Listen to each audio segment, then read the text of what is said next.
The Los Angeles Rams shock the football world once again, while New England pairs its franchise QB with a true number one wide receiver. As the NFL stumbled upon another calendar goldmine, we've got you covered here on the Grey Duck NFL Show.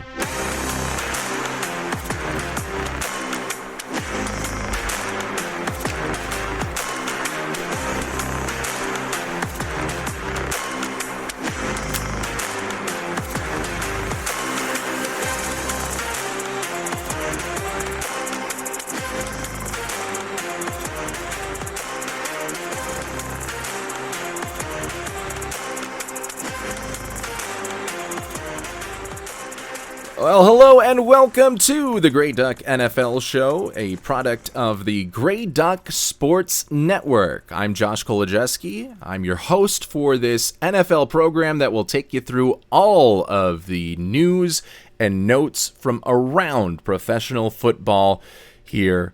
And you can follow us over on our Twitter or our YouTube. We are at Grey Duck Sports in both of those places, as well as on TikTok. We have at grey.duck.sports there with other, not just videos from this podcast. It's not just a rehash of that, but we've also got a couple of fun different sports history series, sports current story series, and a lot of other narrative features over on that TikTok page. So like and subscribe in all of those areas, or give us a follow.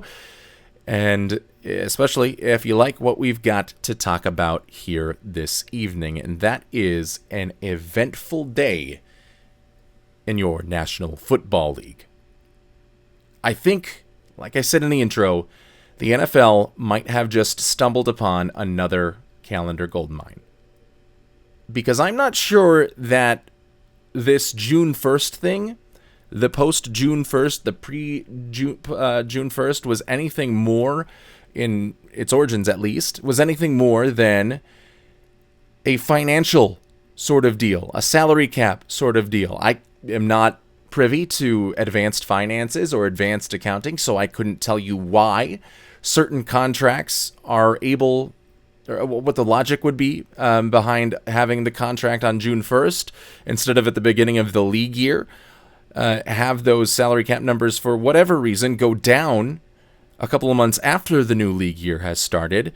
But intentional or not, I think this has created yet another calendar date in which the whole world moving forward can focus on the NFL, even during the offseason. Obviously, the NFL controls the fall. The NFL controls January with the playoffs. The NFL controls the first couple of weeks of February, and then they with the Super Bowl.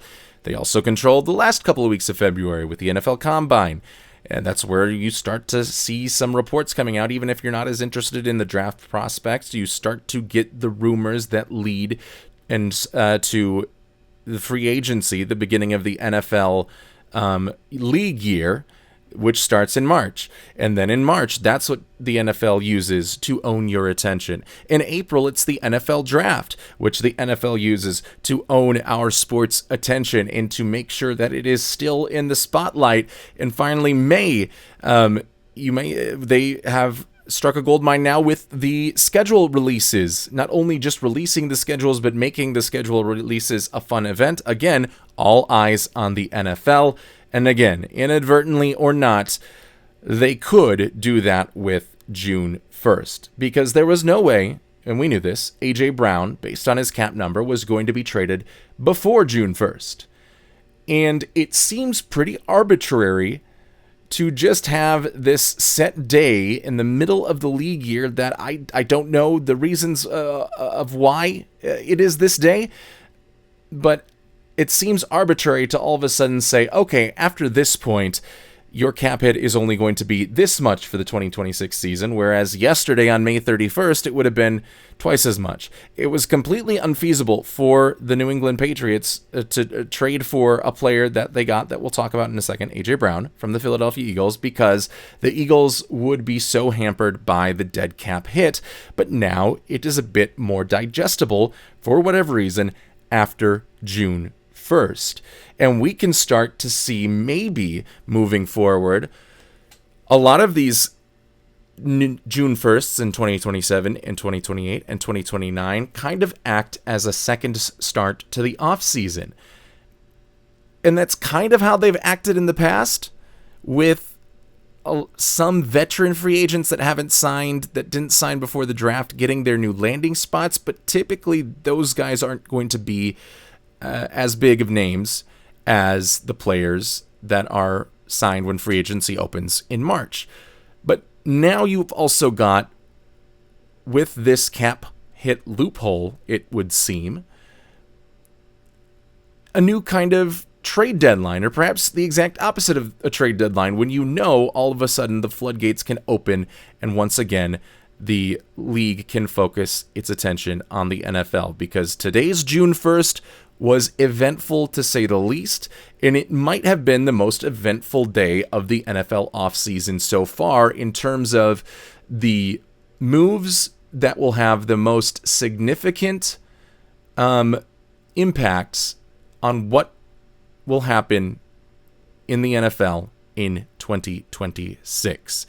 And it was kind of a crescendo all day long. It started with spots of slower news, which would be typical to your June 1st, and then all of a sudden the dam opens with two big stories. One that was expected and one that kind of came out of nowhere. So let's talk about it.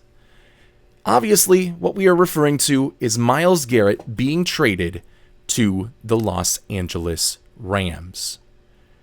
A blockbuster deal that some insiders, like, give credit to Benjamin Albright, saw coming and told people they saw coming, or at least entering today, but something to the general public that was not known until we woke up this morning and started to see these rumors of Myles Garrett being shopped. And when those happen on June 1st, and when those, you know about how the contracts work, or at least have a general idea of how the cap hit works for certain contracts, you know that it is now a bit more feasible for Cleveland to get rid of Myles Garrett. You start to see maybe this is a little bit more than rumors. And then by midday, Myles Garrett is all of a sudden a Los Angeles Ram. The best edge rusher in the NFL over the past 10 years is now going to perhaps the best defensive line in the NFL with the Los Angeles Rams. It's been a defensive line that I personally have fawned over the years. And this was truly a case of an embarrassment of riches. This is your local billionaire going and buying a new model of whatever big car, a Lamborghini. That's my middle class mind. Perhaps the billionaire mind fathoms vehicles even greater than that. But you've got now, 3 Lamborghinis in the garage, and now you're going to add another one just for the hell of it. And this one's nicer. This one's got all the upgrades. It's the newest model, and you just keep continuing to do that. That is what this is, from a metaphorical sense, for the Los Angeles Rams. Because you are set on the defensive line. And we'll get into the details of the trade in just a second. You were set on the defensive line with Poona Ford, with Byron Young, with the good Byron Young, by the way, with Jared Verse, with Josiah Stewart, who had a really good rookie season. And you had this really solid rotation of guys, of 6 players, that I've said multiple times on this show could be starters at pretty much any other spot. But some of them have to be delegated as the rotational players, but they're still getting a good amount of snaps. That was one of the biggest strengths, if not, you could argue, the biggest strength of this entire Rams team that was very, very close to making the Super Bowl last year and beating the team that ended up being the Super Bowl champions in the NFC Championship game. They were that close. And their biggest strength was their defensive line, and now they have gone and made that strength even greater. So that is going to have an effect on the NFL, to say the least. So the Rams get Myles Garrett, and in return, they give away Jared Verse, a 2027 first-round pick, a 2028 second-round pick, and a 2029 third round pick. Those 2029 picks now available to be traded post the 2026 NFL draft. You can only trade 3 years out. So you do get rid of a young, on the rise edge rusher who maybe is borderline top 10 edge rusher in the NFL. But you replace him with the guy that is number one with the bullets. No questions asked. Nobody is debating this. The best edge rusher in the league. And now you are going to give him so many one-on-one matchups because of what the rest of your defensive line, Braden Fisk, Poona Ford, all of these guys can do. They command double teams up the middle, or else Braden Fisk is going to get into the backfield and get pressure on the quarterback almost immediately. So those guys demand double teams. Myles Garrett demands a double team. Josiah Stewart can continue to take steps forward. I'm not going to go so far out and say that he demands double teams. Byron Young as well kind of falls into that same camp, but he's also a very good player. But eventually you're going to run out of guys on the offensive line to double team, to be able to double team, to be, you can only multiply by 2 so many times against your opponent before running out of the 11 players that you must have on your team. And it gives the Rams an excellent starting out point going into next season. They address their weaknesses with the cornerbacks, with both getting Trent McDuffie and bringing in Jalen Watson, both of those guys from Kansas City. And now they've also addressed making their strength even better.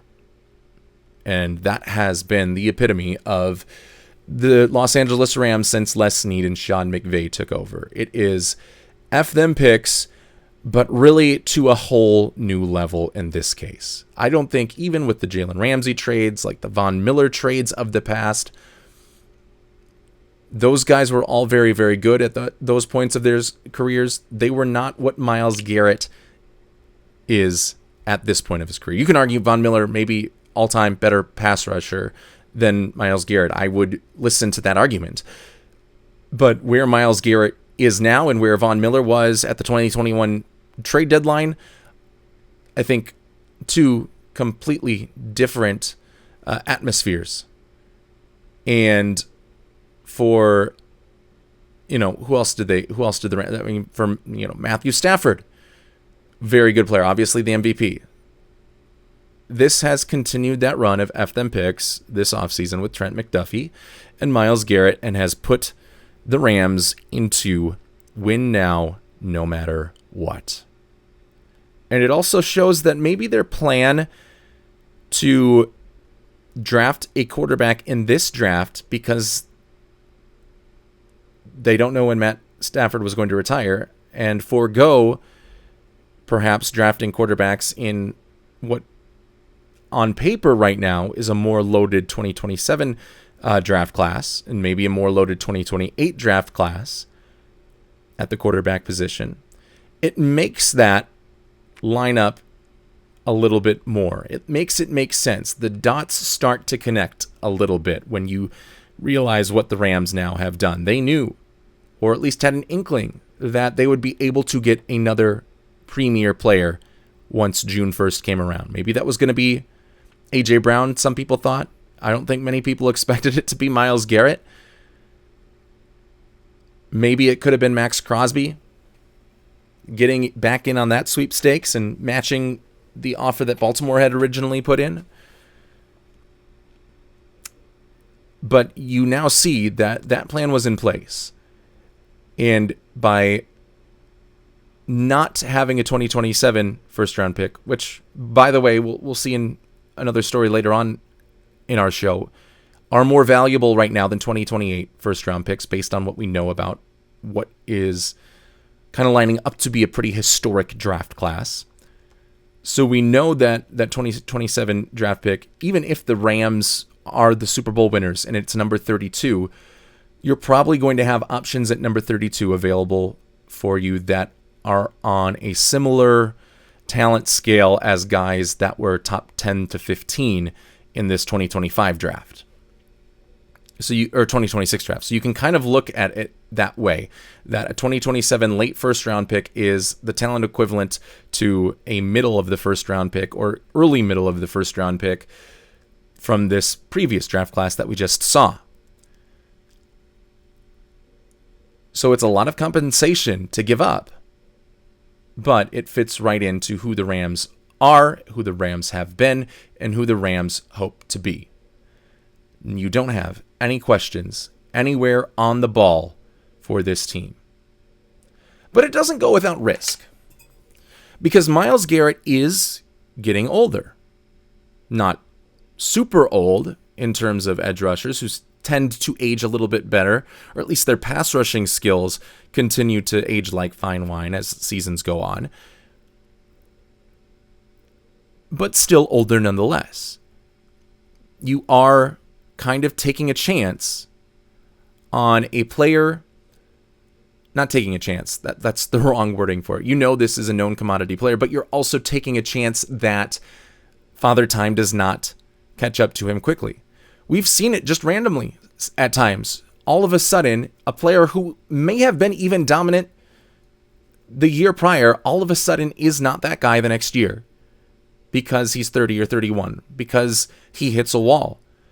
And I'm not saying that that is a likelihood with Myles Garrett, and the risk is probably fairly minimal, but it is a risk nonetheless. If you get Myles Garrett coming off of his 23 sack season that for whatever reason has hit a wall athletically and starts to be on the downturn, and we've seen some of these downturns be a little bit steeper for even some of the best players in NFL history. It's not like it's always going to be a gradual decline. It might be you wake up one day and just don't have it anymore. And again, small as that risk may be, that risk is still there. And that risk is, getting more and more probable, or at least a higher chance of happening as you age older and older. So you are putting some risk there and giving up a premium potential pick in the 2027 first round pick and giving up a guy that I think you could argue is a top 10 edge rusher. And I was doing this on Great X Sports on Twitter, kind of going through some other guys' lists of top 10 edge rushers and inserting that we're missing Jared Verse and inserting where I would have Jared Verse. Like, he's better than Jalen Phillips. I think overall as a player, he's better than Trey Hendrickson. I don't think there are many players better right now than Jared Verse, but he's not Myles Garrett. So you are putting in a risk that you could say maybe is a little bit needless because you already had a strong point, but yet you're still upgrading. And I think you can question the impact, if the net positive impact that having Myles Garrett over Jared Verse has is worth the risk that we just talked about with Myles Garrett. And that's just one, obviously, issue with the equation. It's also the other draft capital that all goes into the equation that adds up. Is that minimal risk worth it when you take into account the net positive that Myles Garrett provides over Jared Verse? Does that, with the injury risk, with losing out on a premium pick in an excellent draft, with losing out on day 2 picks in future drafts, when all of that is added together, does that match the net positive that is Myles Garrett over Jared Verse? And I think there's a case to say no, and I would lean that direction, that probably from a pure value standpoint, Cleveland wins this trade. But ultimately, it's going to be decided if the Rams are able to put it together and get another Super Bowl or another 2 Super Bowls with Matthew Stafford. And then they also don't have to worry about a 2027 first-round quarterback because they already got their guy in Ty Simpson. They prepared for the future, and getting him in this draft, then it doesn't matter if the value favored Cleveland if Los Angeles is reaping the benefits of having Myles Garrett on their roster nonetheless. You can make a move that perhaps from an objective spreadsheet sort of manner is a net negative in overall long-term value, but is still the better move to be made. And I think that is what the Rams did. They are banking on perhaps one of the most bankable players in the NFL to continue his success, and hoping that whenever that wall comes, it is sometime after Matthew Stafford has left this team, and that they can get a couple more runs for Matthew Stafford here going into the future. So that's the Rams side of this trade. We mentioned that the Cleveland side of this trade, probably value-wise, is also pretty positive impact for them. It's why I think this isn't a cut and dry win-win deal, or a one-team wins deal. It is, for me, pretty much, both teams win this. Because the Browns with Jared Verse are not going to be, in 2026, are not going to be that much different than the Browns with Myles Garrett. Sure, their defense with Myles Garrett might be a tick up, but with the other pieces still in this team, and obviously needing a quarterback to fall into place in order for everything to click together, Myles Garrett is not going to be that much more of a difference maker in the results for the 2026 Cleveland Browns than Jared Verse. And if you don't believe me, you can look at the Browns from last season, who end up picking sixth despite having a record-breaking sack season from the best edge rusher in the league. He could have been the best player in the NFL, and the impact that he had on a team that was lacking in so many other areas was minimized. And so Jared Verse, even if he's less talented of a player, and again, I am saying that while also acknowledging that he's a top 10 edge rusher in this league, but still a worse player talent-wise than Myles Garrett at this point of his career, because Myles Garrett's talent did not create a big enough dent in the results of the 2025 Cleveland Browns, missing out on that net talent for Jared Verse in the Cleveland Browns won't have a huge impact on who they are in the 2026 season. And you've given yourselves a greater arsenal to get a top quarterback in the 2027 draft. You now have a 2027 first round pick. You have downgraded a little bit at edge rusher, but still have a premium edge rusher to go on your defense. That defense for Cleveland still should be very, very good. But now you have two 2027 first-round picks. You have some extra capital in 2028 on day two. You have some extra capital in 2029 in day two. And you are starting to fill up the weapons closet if you need to make a jump over some of these teams, assuming the Browns don't have the number one pick. I would tend to lean that the Browns are going to have a bit better of a season and probably going to be more in the 8 through 11 range that we've seen from the Saints the past couple of seasons. That's where I would put them. I wouldn't put them at the lowest tier, but maybe you get a team that is not a quarterback needy team that is in the top 5, or maybe even at top 1, that now you can entice to take with your multiple first round picks. And now you can afford to part ways even with your 28 first round pick or your 2029 first round pick, because you've at least got some other high end capital in those drafts in the future. So you are keeping your team relatively at what its expected baseline was. You're not getting that much worse. And you are giving yourselves the best chance in the future to add the highest impact player at the quarterback position. I think that is a good value move for the Cleveland Browns. But so was the Julio Jones trade. That was a good value move. So was the Travis Hunter trade. That was a good value move. It now has to all come together. And if the Rams win 2 Super Bowls in the next 3 years, and the Browns are as middling as they have been or worse, it won't matter that they won the quote-unquote value, debatably won the value portion of this trade. The Rams will go down in history as the winner of that trade.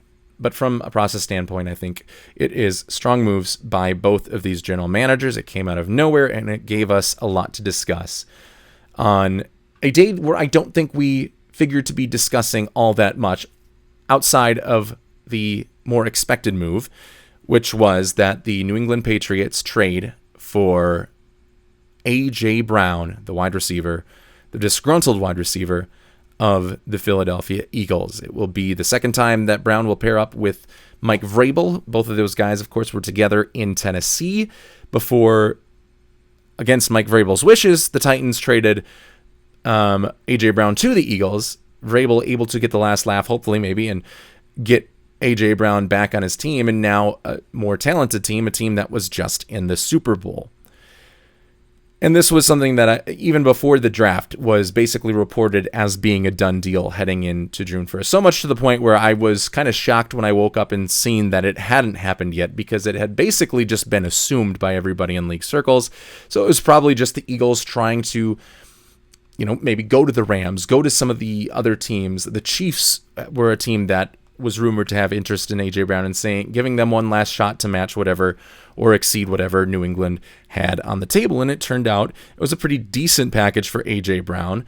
You're going to get a 2028 first-round pick and a 2027 fifth-rounder.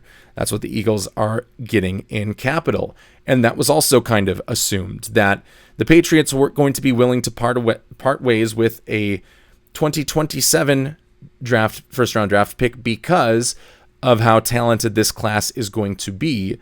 That pick is going to exceed the value of A.J. Brown. Now, this 2028 pick could be just as valuable. We are assuming a lot of these players come out in the draft, but sometimes they may not. Arch Manning could return to college. I don't know if that's likely, and even less likely would be Jeremiah Smith returning to college. Leonard Moore could return to college. There are a lot of guys that we are banking on coming out in the 2027 NFL draft, where if enough of them decide that have eligibility for the 2027 college football season, that could decide to go back to college and instead come out in the 2028 NFL draft for whatever reason. And sometimes that's financially motivated. Sometimes it's just like in Dante Moore's case, I want to win a championship with my guys. It's pride and glory motivated, and it just depends on a player-to-player basis. But I mean, there's a chance that a lot of the guys that we're assuming go in 2027, I mean, there are some guys without draft that have this is their last year of college eligibility, but there are plenty of players that we are banking on being in the 2027 draft that could be in the 2028 draft. And in that case, then Howie Roseman wins again. Howie knows what he's doing because he's getting a still valuable first-round pick. But assuming, which we can only do, that the best players don't stay in college and come to the NFL, a 2027 first-round pick is more valuable than a 2028 first-round pick. So being A.J. Brown is a wide receiver, is still a high-impact player, still demanding of a first-round pick, but maybe not to the lengths that a 2027 first-round pick could net you in terms of value.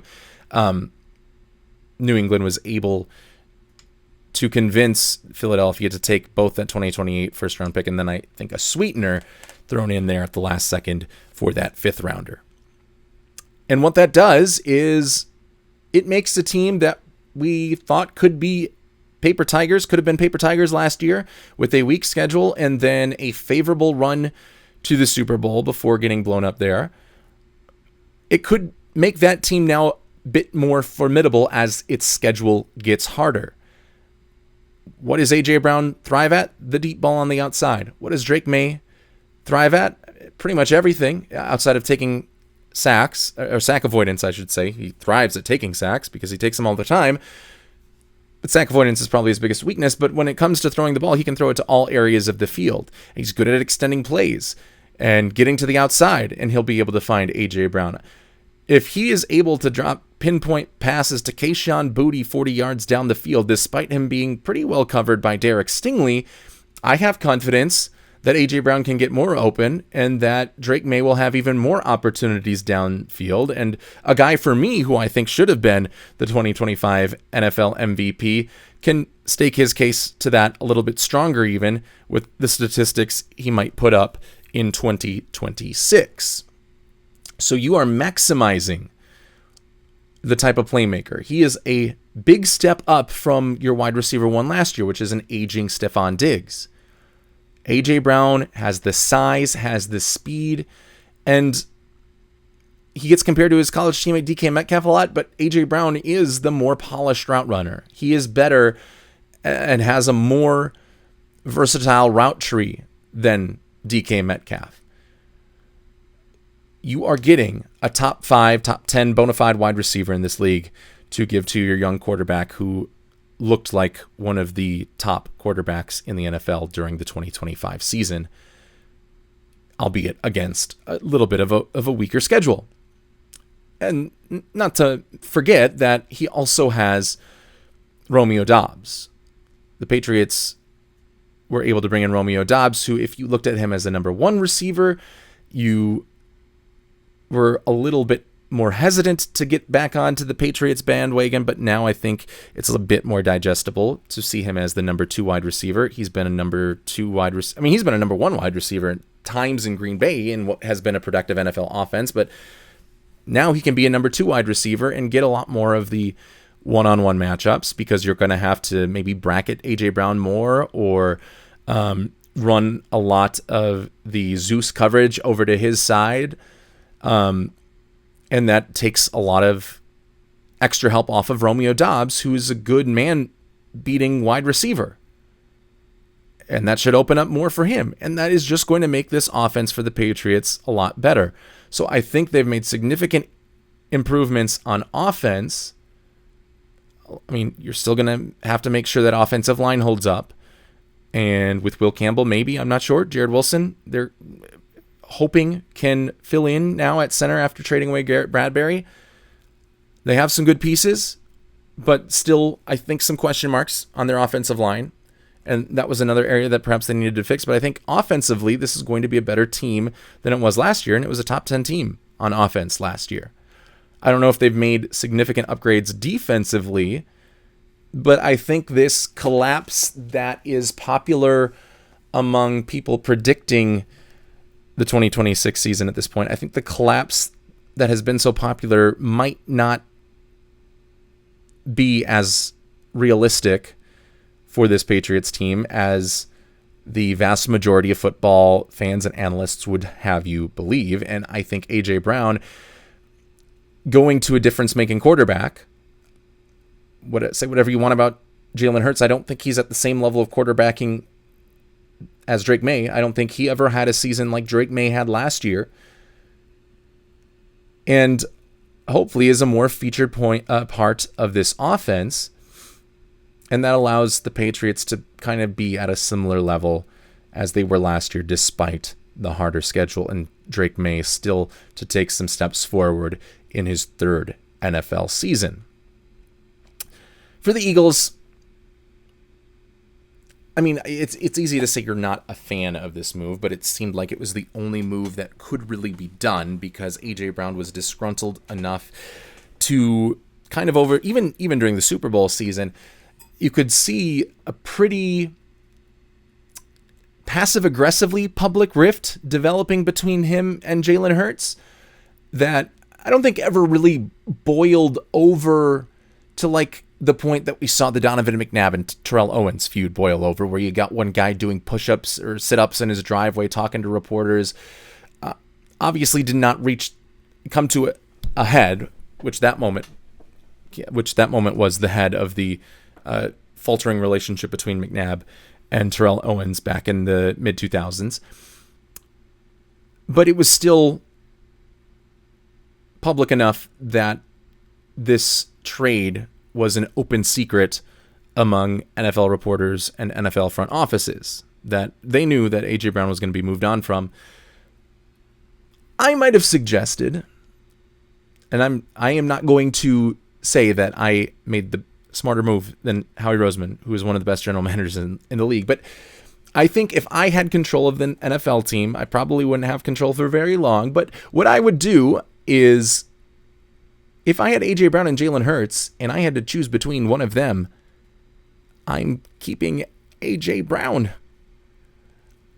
If that's the choice that was made between Hurts and Brown, and again, it could be A.J. Brown wanted out no matter what, and if that's the case, this is a good package of compensation to get for him. It doesn't matter if Jalen Hurts was on the team or off the team, he just needed a new spot. Maybe that's what A.J. Brown thought. Maybe he wasn't going to play no matter what for Philadelphia, but in what the narrative has been that it was either Jalen Hurts or A.J. Brown, I think A.J. Brown is a more impactful player for the Eagles offense than Jalen Hurts, especially considering the new offensive coordinator who runs a lot more of a under center drop back style offense. And maybe Jalen Hurts can adapt well into that. We haven't really seen that too much from him at the NFL level, save for when Doug Peterson was his head coach in his first season. And that was a limited sample size. There was a lot of under center dropbacks and they were pretty ugly, but there's been 6 years since then. And maybe that is the secret to taking Jalen Hurts to the next level. But I would go with what I've seen up to this point, and I would project A.J. Brown to still be the better option. I think if you... my thought was you could trade Jalen Hurts to like the Steelers at the time. This was before Aaron Rodgers signed, before the draft. And you could maybe even... You could get like first-round pick. You could get an edge rusher like Nick Herbig in that deal. Some people, even today, suggested when the Myles Garrett rumors were flying, oh, what if they trade him as a thought experiment? What if he was traded along with a first-round pick to the Browns? So there would have been landing spots for him, and you would have gotten good compensation, probably similar compensation to what you got for A.J. Brown. And my thought at the time, leading up to the draft, was, okay, and then you could get Ty Simpson, who really fits a Sean Mannion's offense really, really well. At this point, because that didn't happen, I would have less faith in Tanner McKee or Andy Dalton leading the offense. But if a trade was going to happen, the whole offseason for me would have been different if I was leading the Eagles, in that I would have traded Jalen Hurts pre-draft. I would have gotten Ty Simpson to be my quarterback. I would have the 2 first-round picks. I could jump up ahead of the Rams, and I would be able to get Ty Simpson. But to the point that we are at now in reality, where that trade did not happen, the right move is picking Jalen Hurts over A.J. Brown, because you don't have a fallback option to keep you competitive in the 2026 season, unless you are a big-time believer in Tanner McKee, which I like Tanner McKee a lot. I think Jalen Hurts is probably the better quarterback. I say that as if it's a little bit hesitant. I know Jalen Hurts is the better quarterback.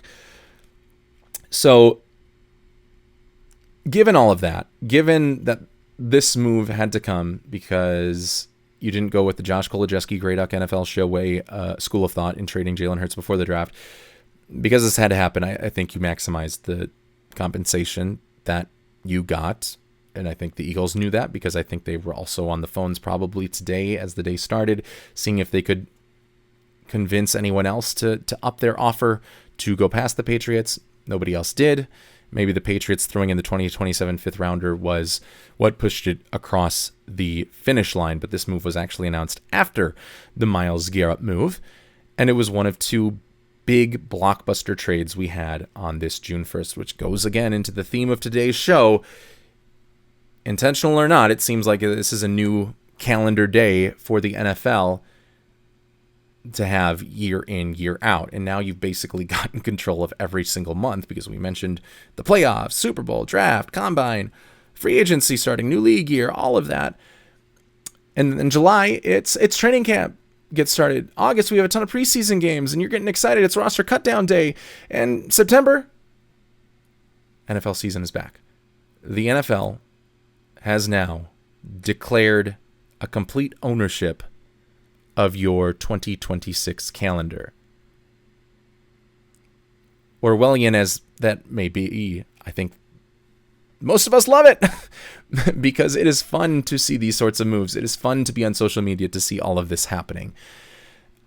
This doesn't happen every single day, but these are seismic shifts in the NFL that are going to have a significant impact on the 2026 season and might have decided the Super Bowl winners. If I would put my money on it, I would put everything on the Los Angeles Rams winning the 2026 Super Bowl. I would put everything on the New England Patriots making it at least. I don't know about making it to the winning the AFC East division, because I still like the Buffalo Bills, but with not a lot of predictions done by me for the 2026 season yet, I would have them as a surefire playoff team. And I would, given good odds, select them maybe to be the AFC representative again. I don't know. I'm not going to assert that as me saying that they're the top AFC team, but I think they're, if I was given the correct odds, I would make that pick to try and get a value bet on it. Not gambling advice, not financial advice. Do not listen to anything I say, because I don't. I have gambled, and it hasn't always gone the best, and so I don't anymore, because it just leads to me being angry even when I win some of those bets. So definitely don't take gambling advice from me, but that is what I would pick today, gun to my head. I would pick probably the Rams winning the Super Bowl no matter what the odds are, and if given the right odds, picking the Patriots to go back to the Super Bowl at the very least. I don't think they're the favorites, is what I'm saying in the AFC, but I think they could be a good value. Anyway, all that to be said, all of that happened today. And then we have the news that is more typical to your June 1st, sort of that we've seen in the past, and kind of moves that are like, okay, we've got a little bit more cap space after June 1st, so now we can sign some of these veterans that we were just kind of waiting for. And the Giants go ahead and select a couple. I believe they signed 3. I believe they got Braxton Berrios, Juju Smith-Schuster, and Odell Beckham Jr. is going to make his return, bearing the lead there. But OBJ is back with the New York Giants, and this is an OBJ that was basically completely out of the league in 2025. This is not OBJ of 2014 making one-handed catches, although with the flag football game or tournament, whatever that was, against the American flag football team back in April, he did make one of those catches, and perhaps a catch that, without the context, might have been even more impressive as just a pure catch than that one that we all remember from Sunday Night Football in 2014. But he at least will, sell some jerseys. Being a Minnesota sports fan, it is very much, we loved having Randy Moss come back after he went to the Raiders, had success, went to the Patriots, had success, all of that. We loved having Kevin Garnett come back after we traded him to Boston and then eventually had him come back. We loved having Torrey Hunter come back, but all of those guys, despite it was a brief moment of jubilation, and it was an exciting moment of jubilation when those guys came back for their first appearance, when their name was first called out over the PA system, and you could hear and feel the electricity in the crowd when the name was first announced. And that is a euphoric moment in and of itself. I even though, Kevin Garnett was not the same player he was second stint with the Timberwolves as he was with his first stint, obviously, I still loved that move because it allowed Timberwolves fans to feel something in the middle of a pretty dark period of Timberwolves basketball, a long dark period where they hadn't made the playoffs. This was really the only thing to cheer for in 20 years for the Timberwolves, outside of, some Ricky Rubio, Kevin Love tries to get to the playoffs, and that's just trying to get to the playoffs, not actually being a competitive playoff team. But from a, aftermath kind of thing, it doesn't always go as well. So game 1, Odell Beckham Jr. is going to get his applause, and I think it's going to be exciting for Giants fans to welcome him back to the team, a guy that is a historic player for them, had a great start to his career with them, looked like he was going to be something super special. He was a special athlete, don't get me wrong, but I don't think lived up to the player that he was in his first 3 to 4 years with the New York Giants throughout the rest of his career. But I don't think he's going to be a significant difference maker. And I think there's a chance that he doesn't even make the Giants roster if we took out PR, politics, all of that aside. But I don't think he's going to be a high-impact player that we have to worry about, but I think it is a fun little story for the 2026 offseason. And it is something that if had not these 2 trades gone down, we would have been able to talk about a little bit more today. But I think because of these 2 big trades going down, it allows us to give the moves probably the amount of time that they deserve, which is a fairly limited amount, because I don't think that they are going to be major impact moves. The biggest of those 3 wide receivers that could have an impact is Braxton Berrios in the return game. It's probably not going to be the 2017 versions of Juju Smith-Schuster and Odell Beckham Jr., unfortunately, for Giants fans. I also don't think this means too much about Malik Neighbors. I mean, maybe it does. You're just kind of, loading up the winter stock for the possibility that Malik Neighbors is not ready right away, and that you can dip into that winter stock until Malik Neighbors is ready. But I don't think we read too much into that and thinking, oh, this is a more devastating injury for Neighbors than we thought. I still think he's going to be back early in the 2026 season, regardless of this move, or at the very least, I don't think these moves were because of any updated injury timeline for Malik Neighbors.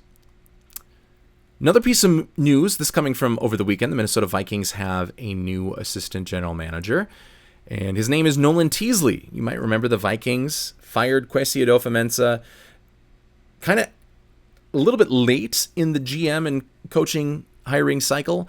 End of January, it kind of came out of nowhere. He was at the Senior Bowl or the Shrine Bowl, one of those two, the day prior, and then the next day he's fired. So it was kind of something that sideswiped everybody, and because of that, the Vikings decided just to wait until after the draft to look for their general manager, and they have him now. And if you don't know who Nolan Teasley is, he is a man that has been in the Seahawks front office since 2014, working his way up from being a scout into higher roles, to the point where in 2023, 2024, in 2025, he was the right-hand man of John Schneider.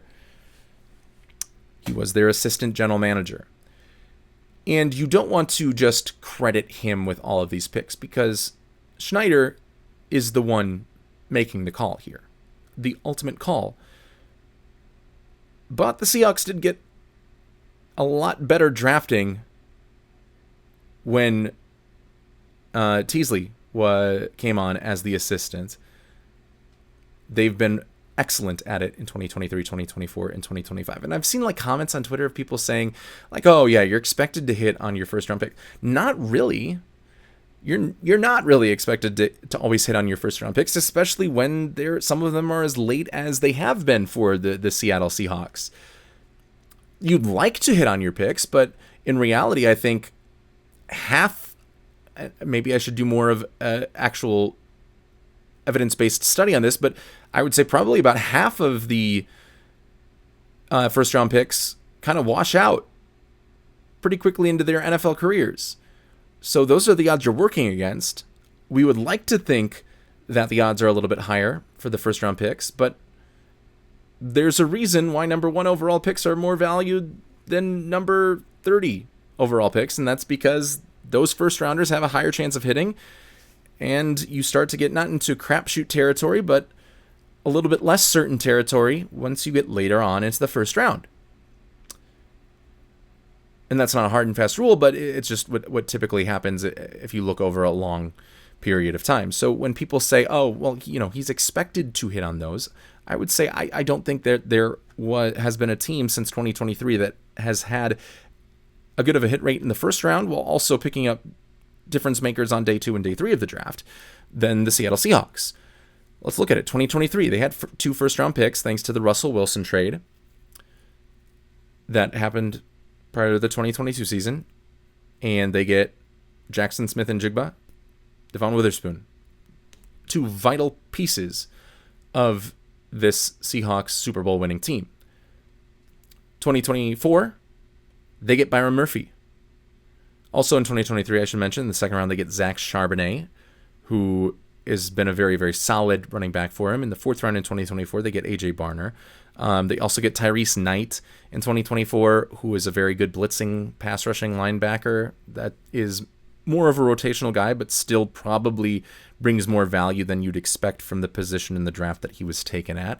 You also get Derek Hall, who had an 8-sack season in 2024, had a bit of a down year in 2025 in terms of the overall sack numbers. I haven't looked at the pressure rates and all of that, but from the baseline numbers, had a down year.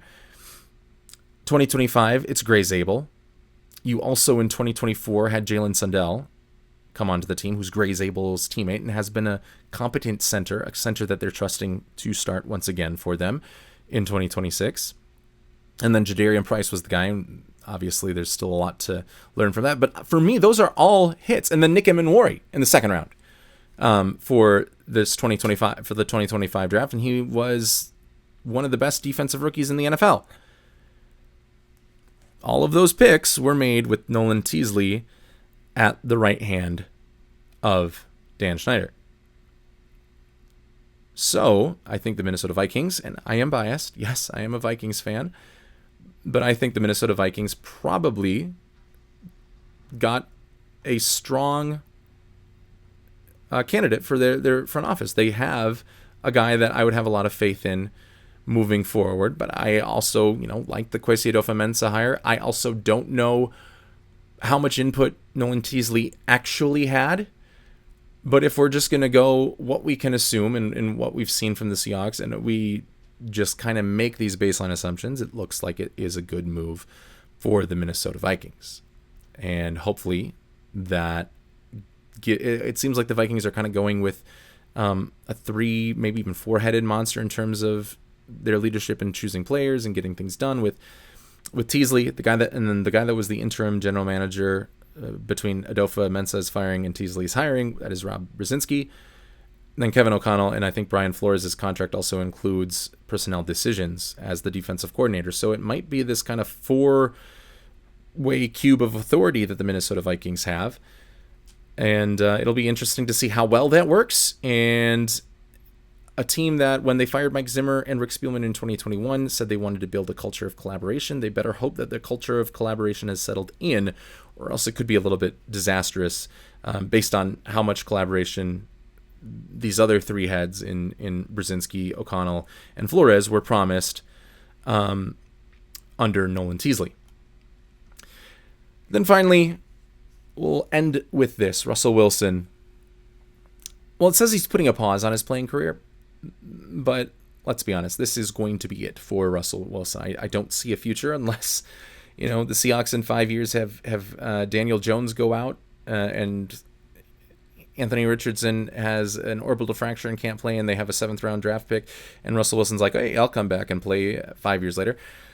Unless he pulls a Phillip Rivers, I don't see Russell Wilson returning to play to come to the NFL, and that is because he is going to be an analyst for CBS Sports. He essentially takes over, I think, Matt Ryan's job, who went to be the president of the Atlanta Falcons, as an analyst on the CBS football shows, and that's a lucrative salary. It probably maybe isn't comparable to a top quarterback salary, but I think comparable to what Russell Wilson is at this point in his NFL career. He had an opportunity to perhaps sign with the New York Jets, is what I read, as a backup to Geno Smith, which would be interesting, having seen those two play together in Seattle, where Wilson was the starter and Smith was the backup. But instead, he will be, at the very least, taking this year off for 2026. And it'll be...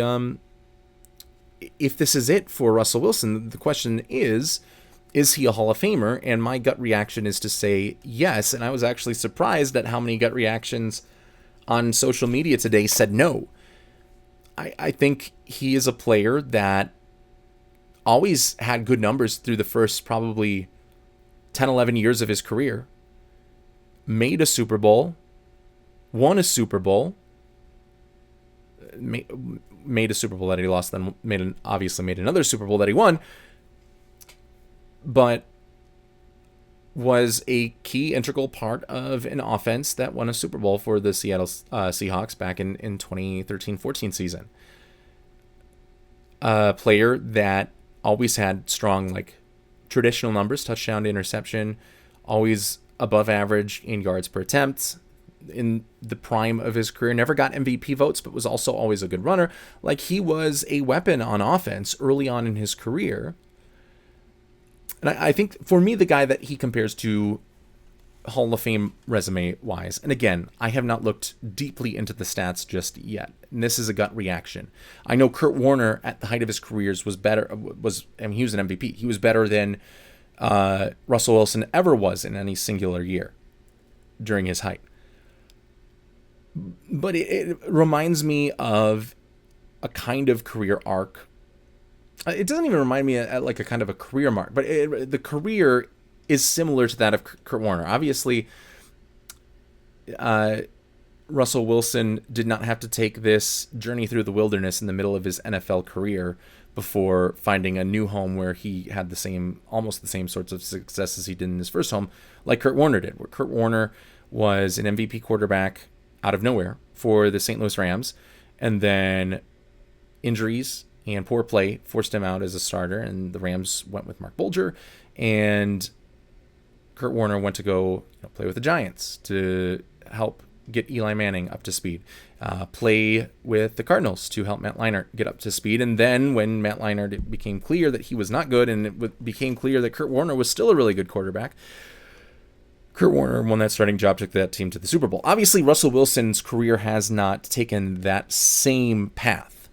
So I'm not comparing the complete path, but I am comparing, when you look at all of the stuff at the ends of their career, you see Warner, a guy that made 3 Super Bowls, lost 2, won 1, versus Wilson, a guy that won 1 Super Bowl, lost 1. And probably Russell Wilson had more effective years as a starting quarterback in the league than Kurt Warner did. You look at Kurt Warner, and it's basically 99, 2000, 2001, 2007, and 2008. You could argue 2004, but Eli Manning took over 5 games in, and it wasn't that outstanding what Kurt Warner was able to do.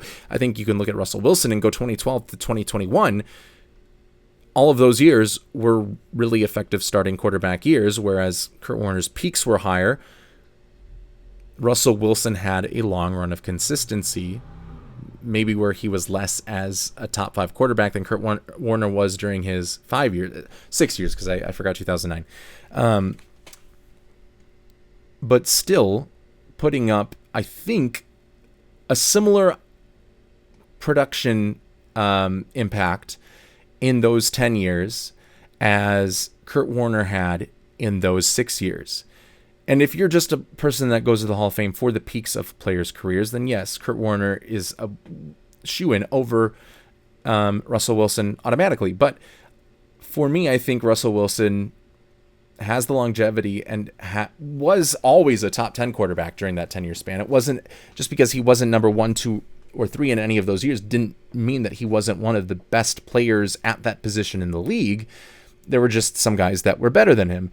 And to me, when you put all of that together and then you look at the numbers, you look at the passer rating, even with some down years at the end, and I think right now that has kind of poisoned our view of who Russell Wilson was earlier in his career. And as we have a chance to step back from it and in 5 years come back and re-examine his case for the Hall of Fame, I think we will not have that clouded mindset of his time in Denver, his time in Pittsburgh, and his time with the Giants. As I don't think that will be as hindering to our thoughts of him as a Hall of Fame prospect as it is right now. And I think in 5 years, I don't know if he's a first ballot Hall of Famer, but I think you start to see him make finalist, and year 4 or 5, he gets in. For me, Russell Wilson is a Hall of Fame quarterback. If you don't think Russell Wilson is a Hall of Fame quarterback, you can let us know in the comments below. Well, thanks for joining us here on the Gray Duck NFL show. What we're going to do is take a break, and we will be back this Thursday. If there's any news that has popped up since then, we'll have it coming your way. Otherwise, enjoy the off season. Keep an eye on the Twitter headlines and keep it tuned to the Gray Duck NFL show.